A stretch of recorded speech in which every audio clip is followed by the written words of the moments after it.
Are you preparing for the IELTS speaking test? Before you speak a single word, make sure you're not making these 7 common mistakes that can silently drop your band score. From repeated words to fake accents, let's fix them one by one so you can speak with confidence and clarity. One of the most common mistakes IELTS students make in the speaking test is repeating the same words again and again. Let's say the examiner asks, "What kind of food do you like?" And the student replies, "I like food. Food is good. I eat food every day. Food makes me happy." Now, there's nothing wrong with using the word food, that's what the question is about. But saying it so many times in one short answer makes your response sound boring, basic, and unnatural. This usually happens because the student does not know or can't remember other vocabulary in the moment. When you feel nervous or your mind goes blank, your brain reaches for the easiest word you know. So instead of saying different things like meals, dishes, cuisine, or snacks, you just keep saying food again and again.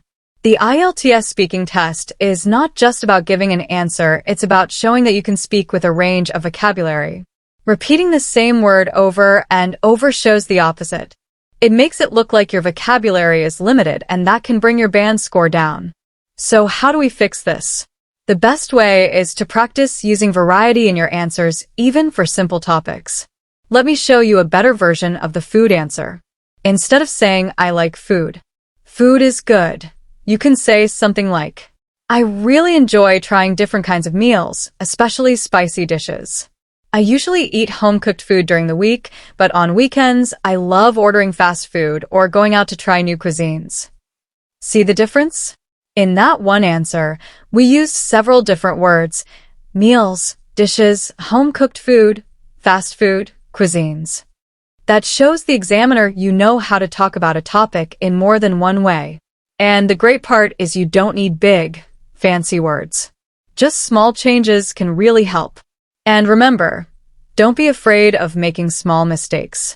What matters more is that your answers sound natural, clear, and a little flexible like real conversation. So next time you're practicing, pay attention to your word choices.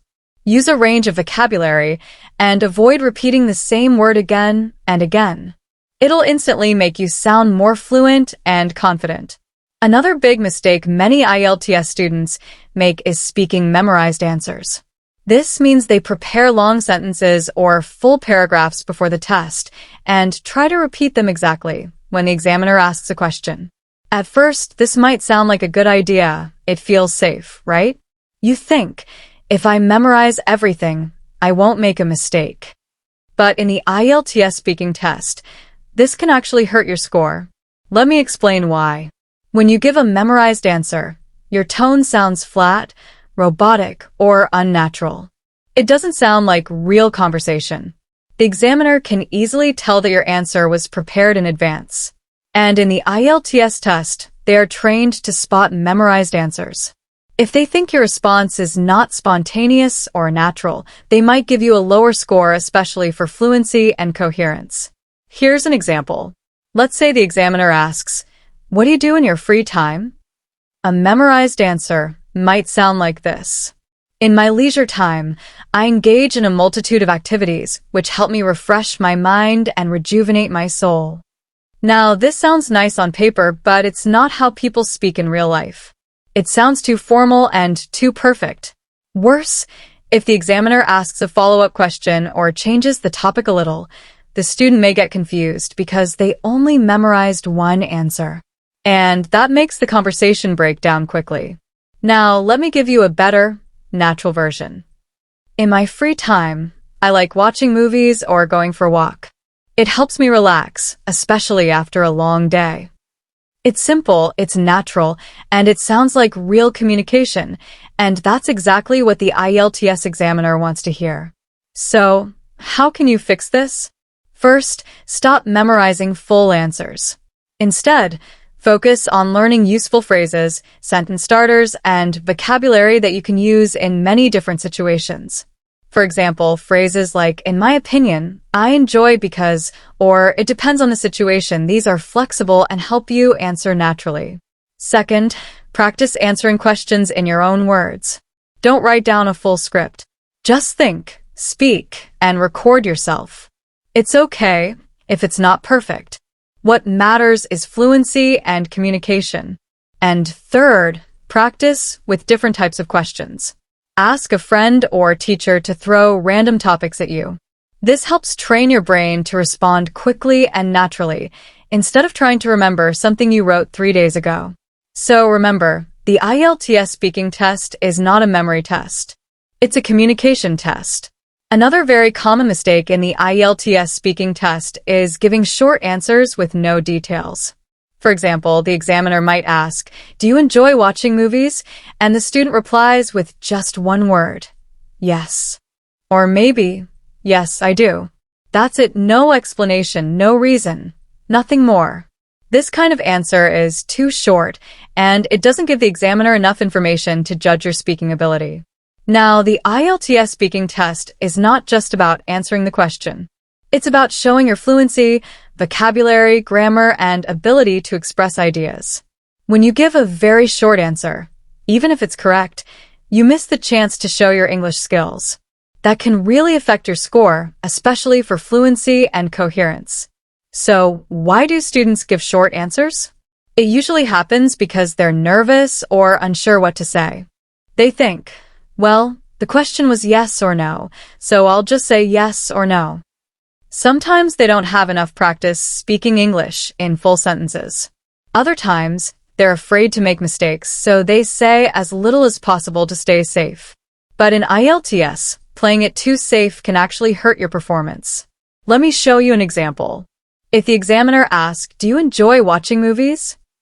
Most students just give short answer by saying, "Yes." But the better version would be, "Yes, I really enjoy watching movies, especially comedies and adventure films. I usually watch something on the weekend to relax after a busy week." See the difference?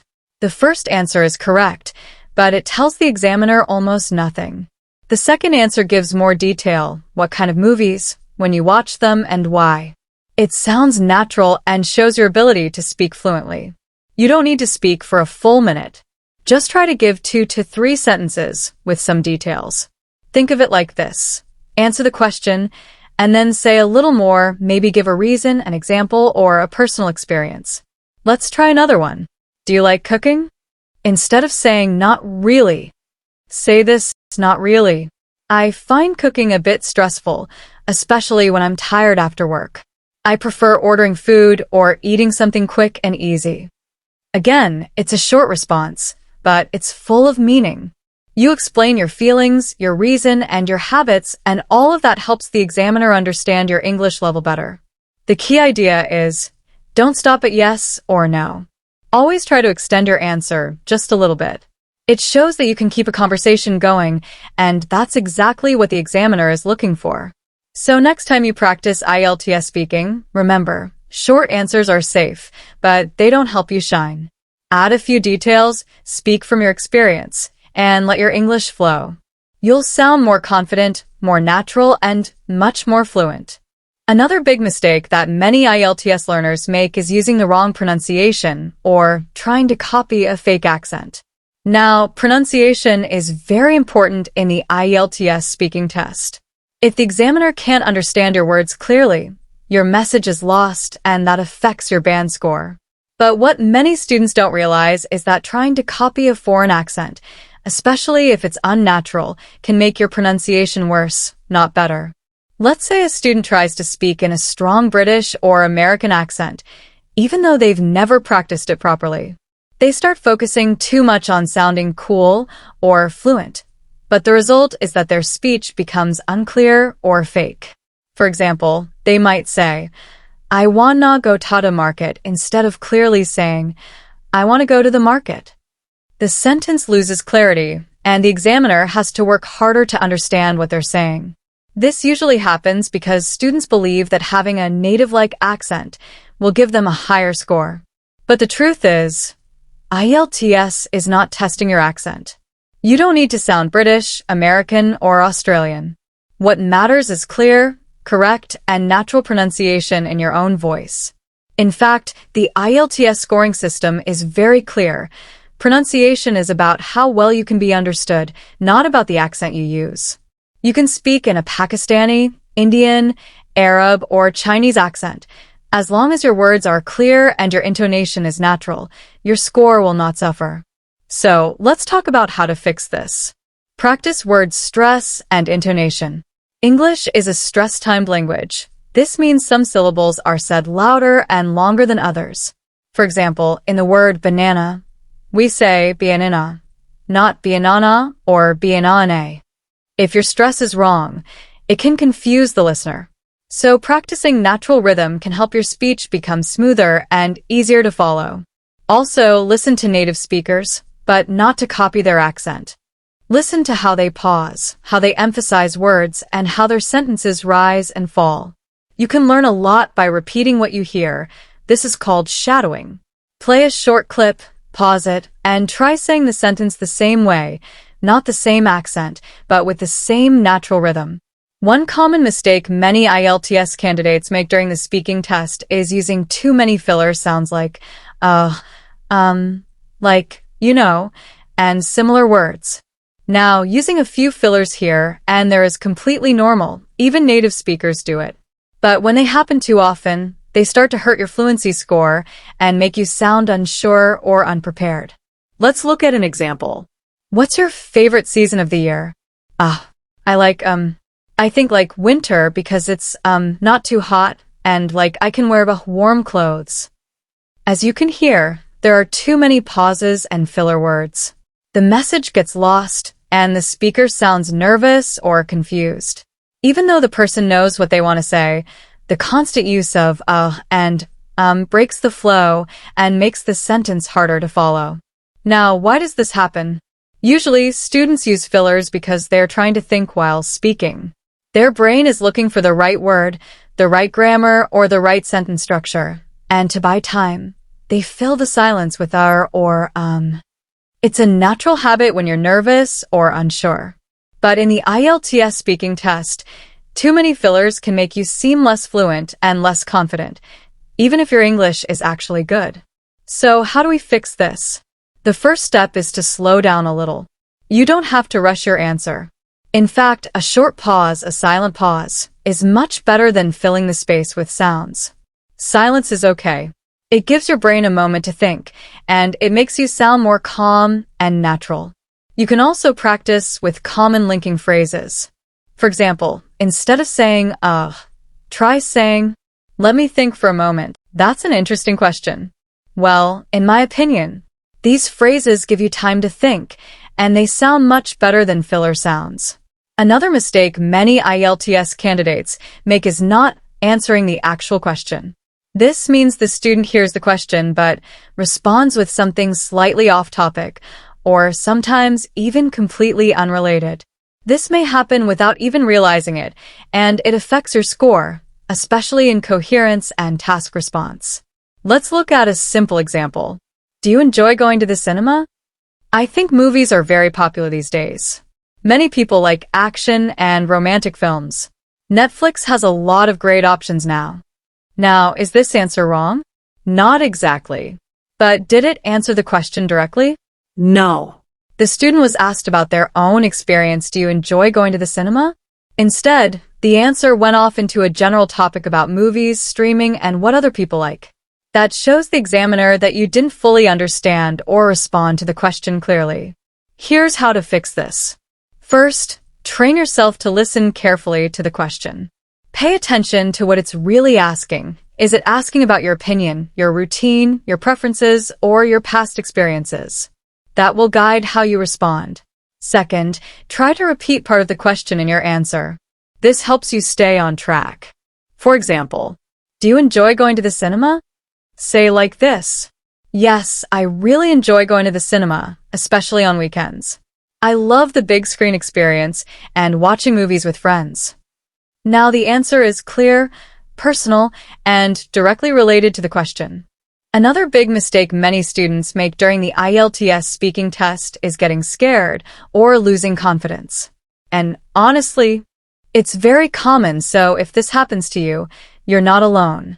Many students feel nervous when they sit in front of the examiner. Their hands might shake, their voice gets low, and sometimes they completely forget what they wanted to say. Let me give you a quick example. The examiner might ask a very simple question like, "Do you enjoy reading books?" And instead of answering naturally, the student panics and says something like, "Yes, I like books. Reading is good." You can hear the hesitation. You can feel the fear.